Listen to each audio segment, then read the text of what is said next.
Most people think the key to financial success is how much money they earn. In reality, it's more important to know what drives your financial decisions to help achieve your savings goals. Financial professional Jirayr Kembikian, and is from Citrine Capital, is going to go over the 5 personality types that we have, and there are 5 different types that you've narrowed down, the kind of people who either are savers or risk takers or free spenders. So can we talk about, let's start with a person who is a risk taker, someone who risks their financial assets.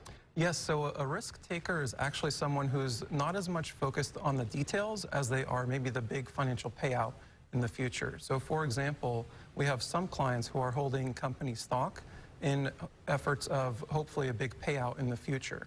And while we think some risk is okay, what we ultimately recommend is to make sure you're diversified and thinking about your goals and the rest of your financial situation. Well, obviously, a risk taker, could win big but also lose big, and that's what they don't maybe not think about. Now, what about on the opposite side? There is the really frugal saver, the person who saves a lot of money. What's that personality like? Yes, so the careful saver is maybe actually having a difficult time to spend their money, and they're looking for bargains often. And while this type of personality is doing a great job in accumulating assets, sometimes these folks are actually just keeping their money in low-yield savings accounts, for example. And what we ultimately recommend is to make your money work for you and take control of the capital markets and capitalize on them. All right, next is the avoider, someone who doesn't, am I to assume that if the avoider person is the one who doesn't want to talk about any of money, just kind of wants to pretend it's not an issue? Yes, as the name suggests, the avoider actually thinks money may be bad or may even not deserve the money they have. And what we recommend is to make sure, if you are an avoider, to make sure you're allocating sufficient time, maybe on a weekly or a monthly basis, to make sure you're taking care of some of these things that need to be addressed. All right, and we have the money worshiper, someone who worships money. I can pretty much imagine what that means, someone who puts money above all else. The money worshiper, as you suggested, believes money brings happiness. And this is someone who may also hoard possessions. So what we recommend is to establish a budget if this describes you.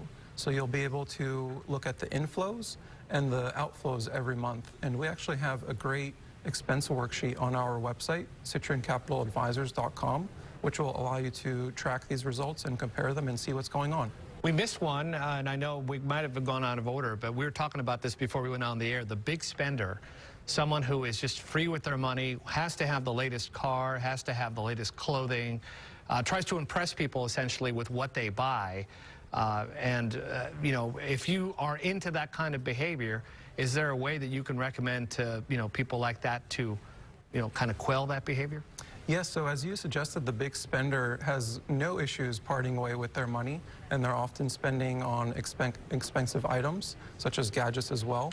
And if this describes you, a couple recommendations here. Number one is you want to set a time limit, maybe 48 hours when you're thinking about big purchases, to maybe curb some of those impulse buys. And number two, what we ultimately recommend is to make sure your savings is on an automatic plan so you actually don't feel guilty about spending the rest of your funds because you're taking care of your future self. What is it about money that people in this country seem to, they either don't want to talk about it or they want to impress you with it? Do you think that we need to change the national way that we think about money as a society? I would love to see the way changed that we think about money, and ultimately it comes down to thinking about your goals and your family and your financial situation. So it's really not important to impress others as much as it is to take care of yourself and your family and make sure you're achieving what you want to happen in your life.